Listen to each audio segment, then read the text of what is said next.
السلام علیکم۔ آج کی کہانی کا نام ہے آخری گناہ۔ رات کی خاموشی میں اذان فجر کی مدھم سی آواز گونج رہی تھی، لیکن احمد ابھی بھی جاگ رہا تھا۔ سامنے میز پر ایک نوٹ رکھا تھا جس پر صرف 4 لفظ لکھے تھے، یہ میرا آخری گناہ ہوگا۔ احمد کا ہاتھ کانپ رہا تھا۔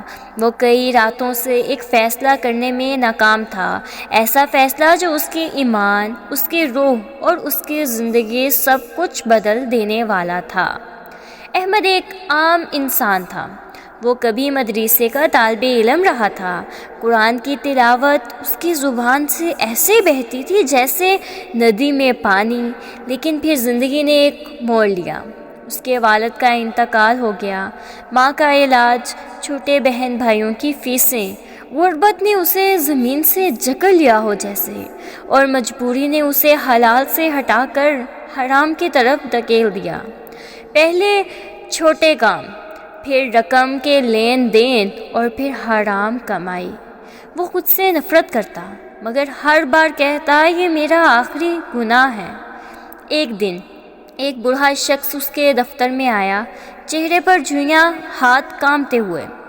بیٹا ذرا قرض دے دو، میری بیٹی کی شادی ہے، میں حرام کی کمائی نہیں دے سکوں گا لیکن دعا دوں گا۔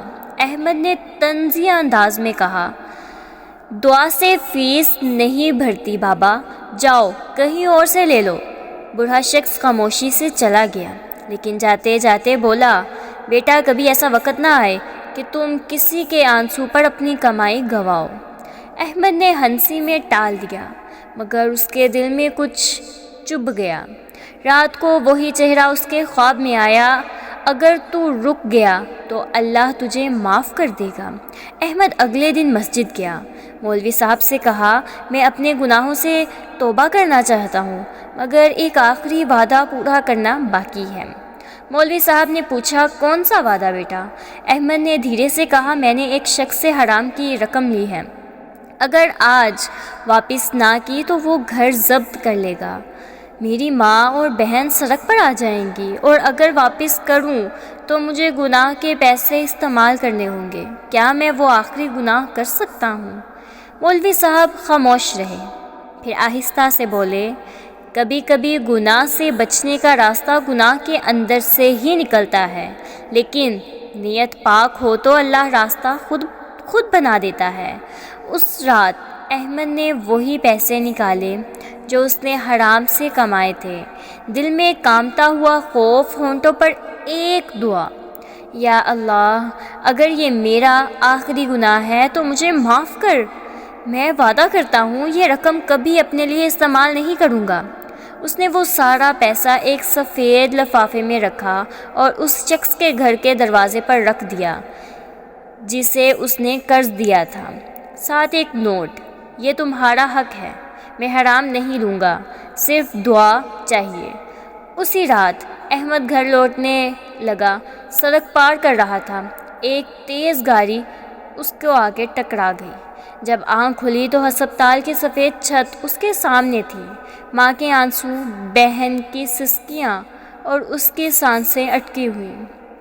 احمد نے کمزور آواز میں کہا، امی میں نے سب ختم کر دیا، اب سکون ہے، اللہ سے کہنا میرا آخری گناہ بھی صدقہ ہو گیا۔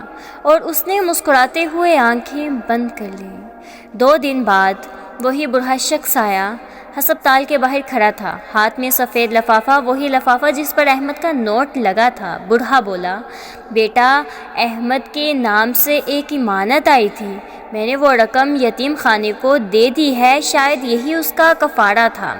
مولوی صاحب کے آنسو بہہ نکلے، انہوں نے آسمان کی طرف دیکھا اور کہا، یا اللہ تو نے ایک گناہ کو بھی عبادت بنا دیا۔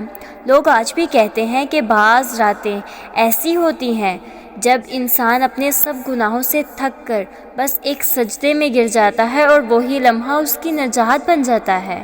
احمد کے گھر کی دیوار پر آج بھی وہ نوٹ لگا ہے، یہ میرا آخری گناہ تھا، اور اس کے نیچے ایک چھوٹی سی تحریر میں لکھا ہے، اور یہی میرا پہلا ثواب بن گیا۔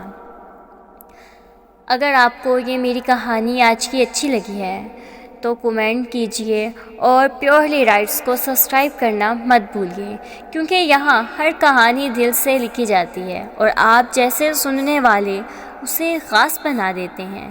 ملتے ہیں بہت جلد ایک نئی کہانی کے ساتھ، تب تک کے لیے اللہ حافظ۔